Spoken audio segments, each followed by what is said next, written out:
Hello, my name is Madeline Trudell, and I am a fourth-year nursing student from York University. This video is part 3 of a 3-part video series that addresses stress and burnout in long-term care homes. For more information on myself, my partner in developing these videos, Nava Sukar, and the reason behind these videos, check out part 1, Stress and Burnout. The following video is a resource aimed at teaching individuals about the basics of mindfulness as a stress reduction strategy for long-term care home staff. First off, what is mindfulness? In an article published in the Complementary Therapies in Clinical Practice Journal, mindfulness is described as a heightened awareness of inner and outer experiences through open, non-judgmental, focused attention in the present moment. Practicing mindfulness requires you to commit to being fully present in your everyday experiences, approaching each situation with an openness to all thoughts, actions, and sensations. Let's go through a scenario together so that you may understand the picture of mindfulness more clearly. It's early in the morning and you arrive to the long-term care home at which you are employed at as a personal support worker. You only slept for 4 hours last night because you went to bed with a headache and had a hard time falling asleep. You see that your list for morning care is quite heavy, and you begin to get residents up for the day, feeling slightly agitated by your assignment. Mrs. Smith is your last resident to get ready for the morning, and you enter her room quickly, hoping to get her ready for the day fast so that you have enough time to assist all your residents who need to be fed their morning meal. You flick on the lights and say, "Good morning, Mrs. Smith," with a smile and begin to pick out a change of clothes for her. Mrs. Smith blinks in confusion as she slowly wakes up, startled by the abruptness of your entrance. However, she says, "Good morning, my dear," and smiles back at you. You look to your watch and you realize you only have 7 minutes left until breakfast is served, so you begin to pick up the pace. "Mrs. Smith, I'm going to help you take off your pajamas now," you say, still smiling. You quickly unbutton her nightshirt and prepare to replace it with a sweater you picked out. "No, wait a minute, dear. I can do that myself," Mrs. Smith responds, but you are done before she can even try to accomplish the task on her own.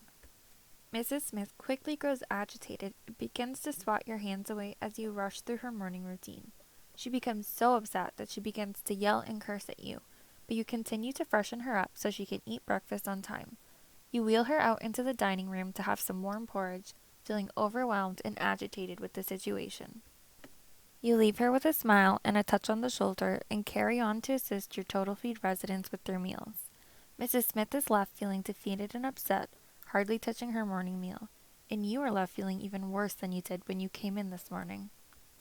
Considering this situation, how do you think you would integrate mindfulness into your practice?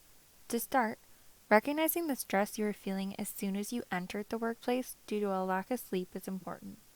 Our feelings and experiences have a direct impact on how we interact with those around us. By taking a step back and assessing your feelings and choosing to be present in the moment, you will be able to increase the likelihood of positive interactions. Considering how others feel when sharing a moment with them is also important. You may have been rushing due to time constraint, but consider how Mrs. Smith must have felt.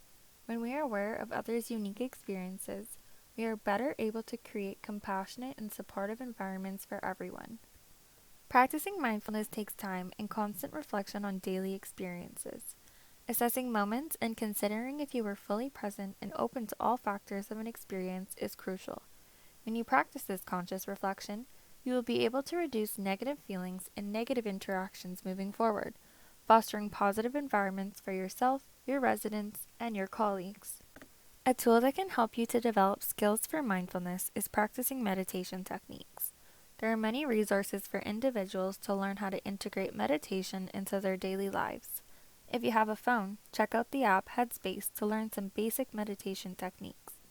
If you're interested in learning more on mindfulness meditation, check out John Kabat-Zinn online to see some of the resources he has available for guided mindfulness. You can also simply take 5 minutes out of each day to sit quietly on your own and reflect on your inner thoughts and feelings.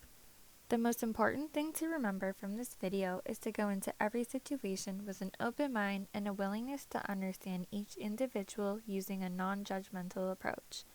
This also includes opening yourself to your own feelings and acknowledging the stress and negativity you may be feeling. By practicing this basic knowledge on mindfulness, we hope that it acts as a beneficial tool to help reduce the amount of workplace stress you feel. Naba and I would like to thank everyone for watching this 3-part video series, and we hope that they are used as strong resources for creating better work environments for long-term care home workers of Ontario.